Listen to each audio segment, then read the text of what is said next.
So we just watched Malignant. Yes. James Wan's newest horror flick. And this is one that we were looking forward to. Yeah. So Super looking forward to. yeah.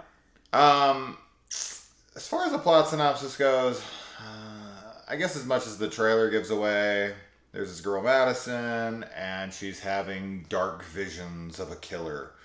And so she goes to the cops for help. And secrets are unfolding. And twists are happening. Twists are happening. And that's about all you need to know. Okay, first things first. One of the issues I feel like we had is we were kind of playing detective a little too much throughout. And I basically guessed what the twist was in like 5 minutes as far as like the basis of the twist. And then we kind of figured out like exactly what the twist was going to be maybe 20, 30 minutes in. Early on. Yeah, real early on. And it was like, okay, and that was kind of annoying. And it was feeling fairly, I don't want to say generic, because it definitely has the James Wan flavor to it as far as his directing style goes. But I really wasn't all that into it. Maybe 45 minutes to an hour in. I was just kind of like, oh, this is standard fare. It's fine. Yeah. And I was kind of disappointed, about that hour part, way in. And then the movie kind of gives its reveal, which they do pretty early on, which is I liked, because that's when it was allowed to kind of ramp itself up. And holy fuck, did it ramp itself up. It went from, more subtle horror to just balls out like action horror. Yeah. And the film is definitely a slasher, but it's like a action slasher once it really starts going. I mean, there's a lot of kills. Yes. In this Tons movie. Of people like I was die. not expecting this many people to die. And we were both kind of talking about how there really wasn't a lot of like the gore was kind of lame. And it's like, oh, well, it's a James Wan movie. He doesn't really make gory films anyways. If you look at Saw, the first Saw, it's not really all that gory, probably because of the budget. If you really go through his films, Insidious, The Conjuring, they're not all that gory. So I wasn't really expecting that here, but once it hits that mark where the twist is kind of revealed and everything gets insane, then it gets pretty violent. There's some pretty cool gore there, and definitely features one of my favorite horror sequences of the year, if not my favorite horror sequence of the year, which is like probably 15 minutes of just like action, brutal, murder, rampage. And I was not expecting it at all. Not like that. So overall, yeah, I mean, I'm on the side of like, I feel like now knowing where it's going, I might appreciate the first 45 minutes more than I did this time, just because I was like, oh, this is just kind of feeling blah. It's feeling fine. Yeah. I wonder too, because we watched it here at home instead of in the theater, and so we were talking a lot for the first half of the movie, making jokes and then also speculating and figuring things out. Yeah. And I wonder if we had seen it in a setting where we weren't able to talk to each other, if it would have changed anything, like our viewing of it. Maybe. I feel like I would have been a little more bored. Yeah, maybe. Then I wouldn't say the word bored per se, but I just felt like I was going through the motions of a traditional horror movie. It was just very predictable. Yes. Yeah. And so with that, and it's not because the characters are unlikable. They're fine. It just kind of felt a little generic, until it's not. Yeah. Right? I do want to talk about spoilers once we're done with this, though, because I feel like I hate talking non-spoilers. It's really hard, honestly. It's no fun to talk about. And I'm kind of over story. it, so I kind of want to just talk spoilers. on my reviews from now on. Eventually, fair warning, of course, beforehand. But what did you think about the performances, especially from the lead? I thought they were fine. I mean, they weren't necessarily anything that I didn't think that the performances carried the film in any way, but they weren't bad. Right. And they didn't detract from it. Yeah, they didn't hurt the film. No, not at all. I think that for me, the visuals and the gore that happens later on in the movie really made it. And I told you too at one point I love the music and the soundtrack.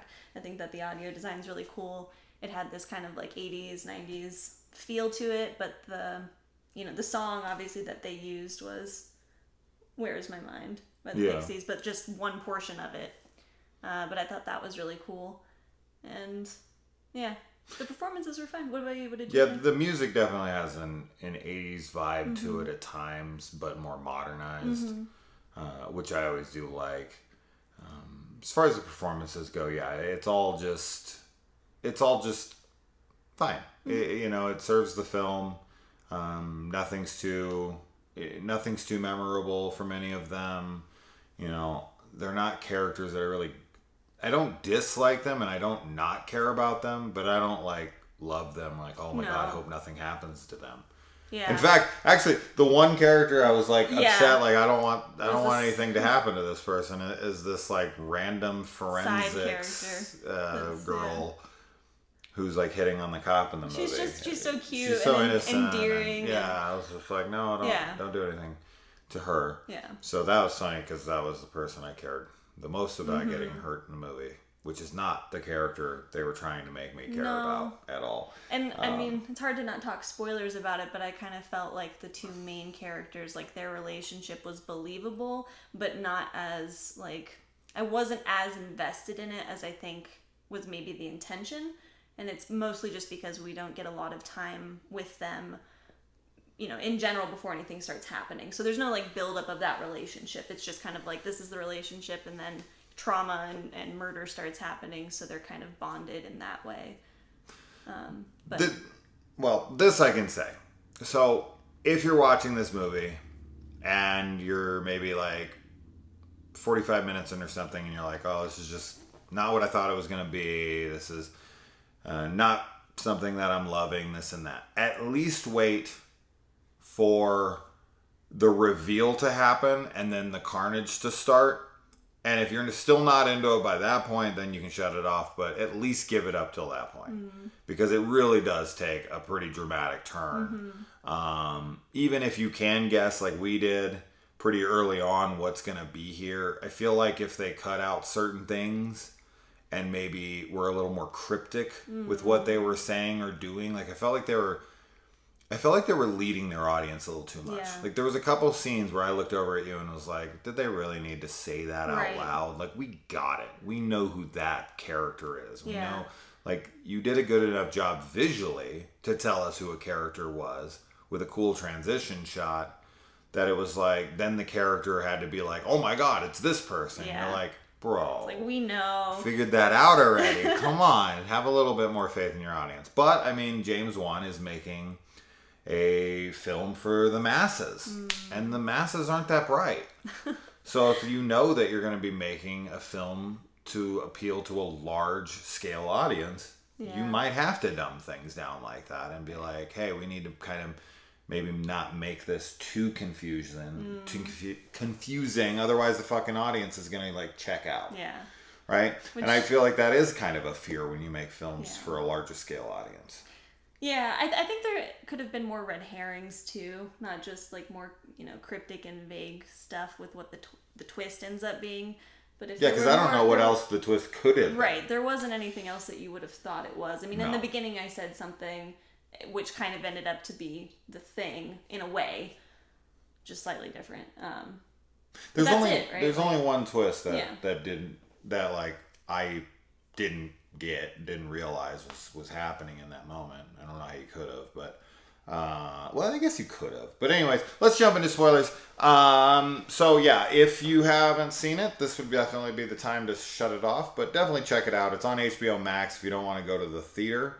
So you got that option. You can watch it at home. So there's no real excuse to not jump on this quick. So if you're a James Wan fan, I'm sure you're already seeing this anyways, but if you're on the fence, I can tell you that at the bare minimum, make it to that part with filming, which I said, and shit will get crazy. Like crazier than you think it's going to get. And it's very, James Wan has directed Aquaman and Fast and the Furious at this point. So he's definitely is using some of that for his action sequences here because it's so big and loud and crazy, and there's a few sequences like that. It's not just in that scene. There's a chase sequence that features a lot of wild looking action as well. So a lot of that stuff I loved.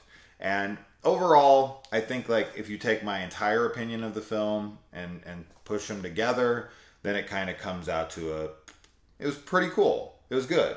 I dug it. But if you take like the last maybe like hour of the movie, then I loved it. Yeah. So, and that's not bad. I mean, I'm still on the fence.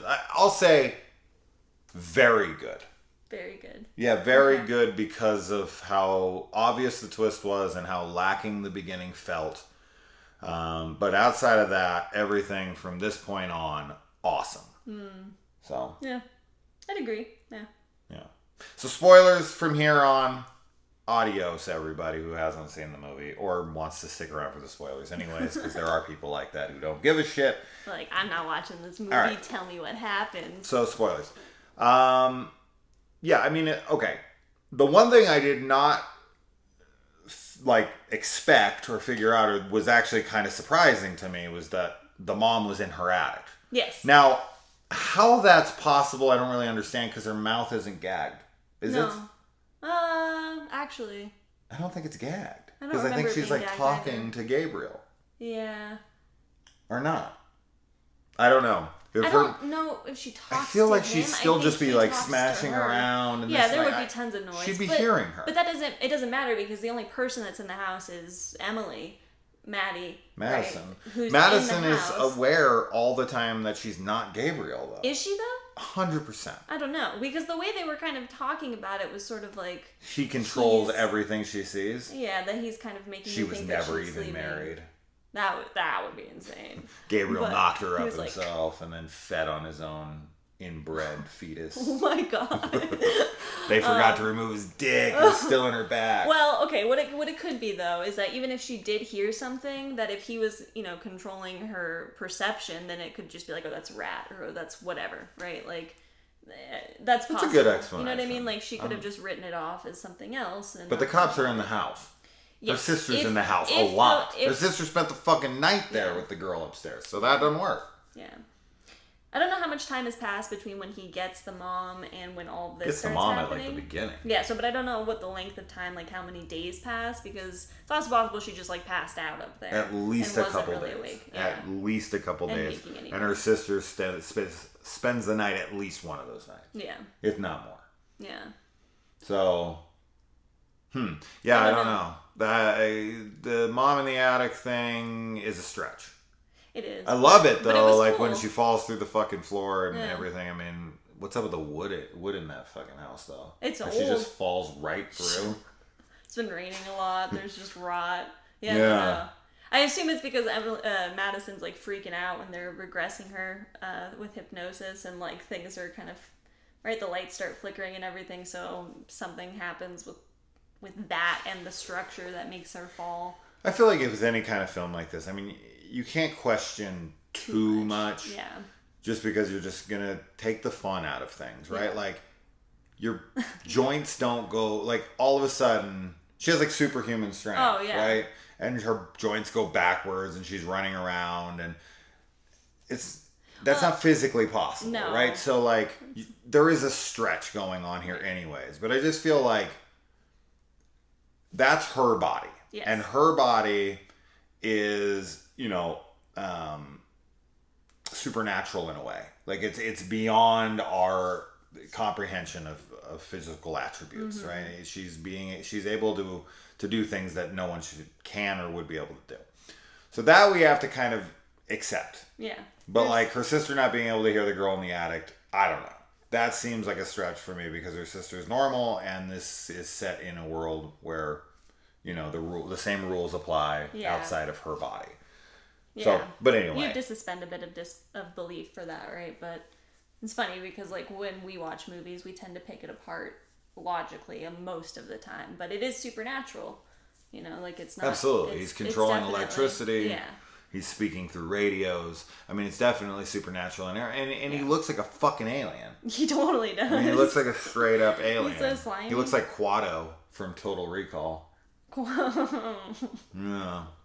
Kinda. Kind of. Yeah. But he's straight. Yeah, he does look like an alien. He looks like an alien. But yeah, I mean, of course, I just want to post a GIF in my comments, but I think like it would be kind of a giveaway if I wasn't going to say anything, but I was just going to post a GIF of Professor Quirrell.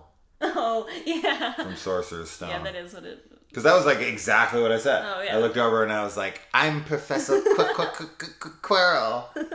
And like that's what it ends 30 up being. minutes in. Yes. Yeah. No, I knew it. I figured. Yeah. And then we kind of were discussing it throughout. Yes. And she was like, well, what about this? And I was like, oh. And this was probably 35, 40 minutes in. And I was like, oh, he got released when the husband smashed her head into the wall. And then we were both like, yup, 100% that's what it is. And, but okay. All of the stuff with Gabriel running around backwards. Oh my gosh. And jumping around in the police station and the fucking prison or the jail cell scene is the best shit ever. So cool. The jail and then the him versus the cops. Yes. That whole sequence there is like my favorite shit of 2021 in horror. Cool. So if you can just kind of like take that scene, which is like 15 minutes of just pure carnage and this thing wrecking house and jumping all over the place and spinning and crackling his fucking, and then you see her face. Oh like my gosh, the back that of the, was so cool. Was super cool. Because he wears the jacket backwards, so her face is like half hidden covered by the collar, and she's just like her eyes are closed. So it was super creepy visually. Yeah. And the way he moved, and we were talking about people walking backwards and how odd that would look, and then we see it in this movie, and it's really unsettling and disturbing because like you just don't, your body doesn't move that way, and you would never see that in reality. So yeah, it was really neat. How do you feel about the reveal of the mom and the sister finding it on a tape?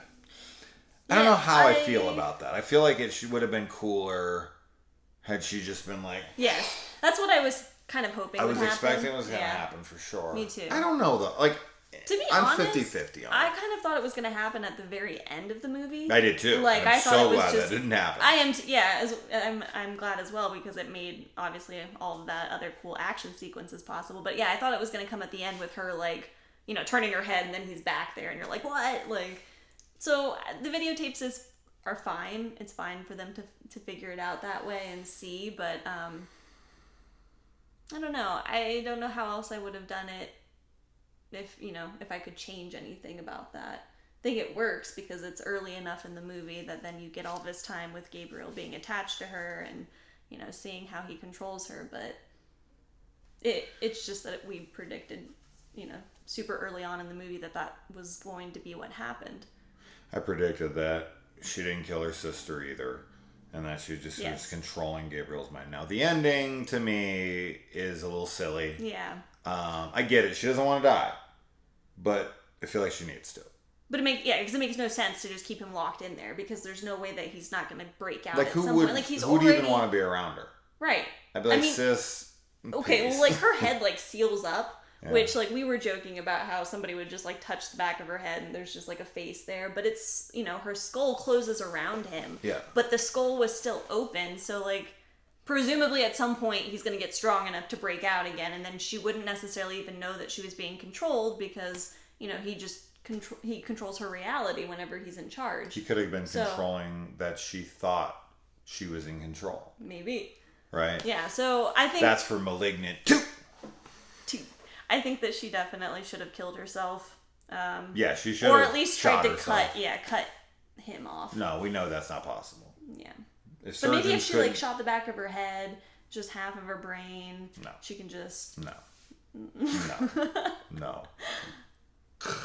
If that would have been a great scene, though. If she would have put it against her head and then Clear shot, out his- and it would have like blown through both of their heads, and they could have shown it from the side, and she'd be sacrificing herself for her sister and her and her birth mother and all that. It's funny how many things we called. I mean, it was just like the girl in the the girl in the underground tunnel. We were like, that's her mom. I mean, it looks like her. It's a brunette, instantly. and I mean, we even figured out too that they weren't really sisters because I made that remark that they didn't look alike. So then they're adopted and everything. It was just there were so many things that were really generic and predictable, but I don't know. Like it wasn't shitty because of that. It was just I think it maybe is also just how we watch movies.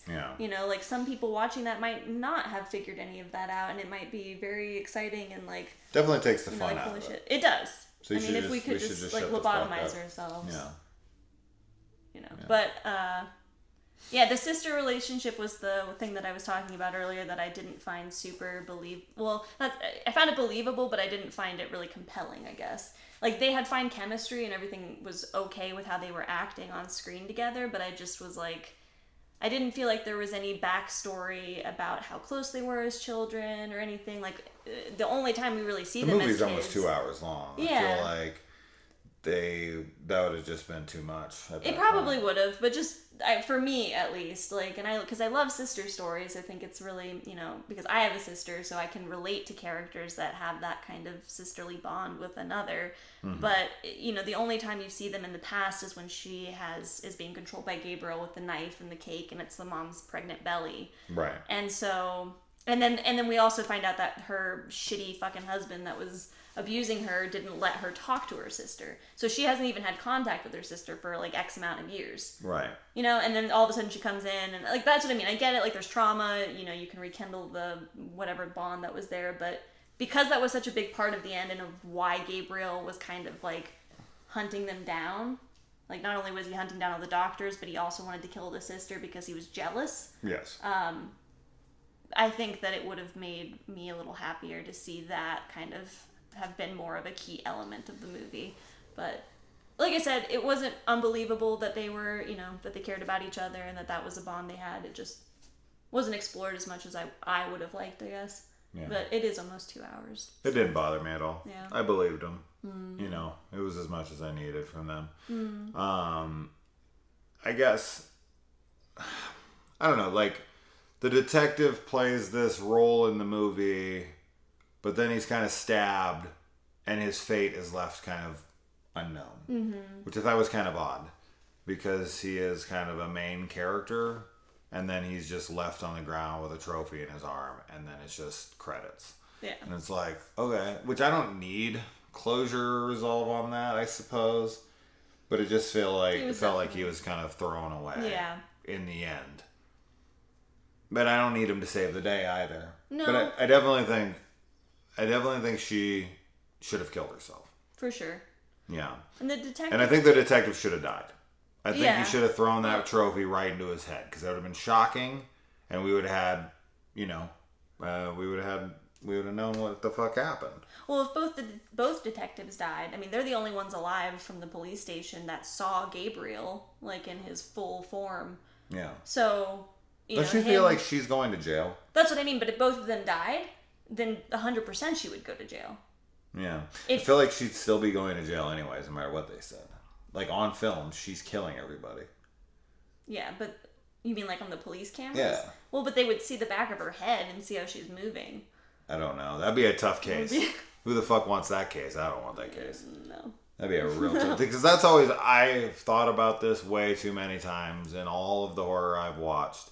Like, when the movie ends, thinking about the court case after. Oh, gosh, Especially with, like, supernatural stuff. Yeah. Like, good luck explaining that shit. Why is everyone in your house dead but you?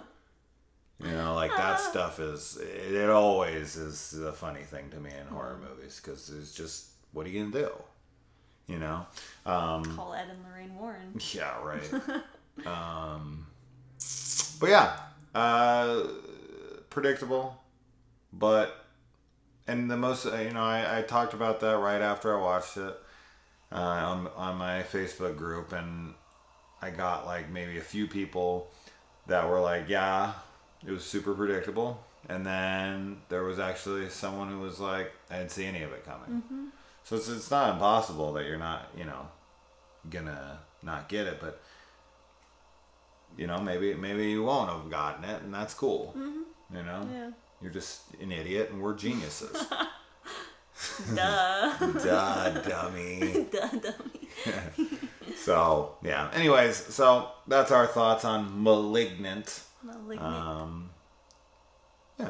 Yeah. I don't. Yeah. I feel the same way. We'll see if maybe I'll do it for a slasher Sunday one of these days. But I just talked spoilers, so Yeah. probably not. Probably not. Wait till Malignant 2 comes and then you can do it. All right. Well, if you guys watch it, you're gonna watch it. You watched it. That's why you're here still, I hope. If you did, let me know below what you thought, and did you figure out the twist, or are you a big old dummy? Adios. Bye.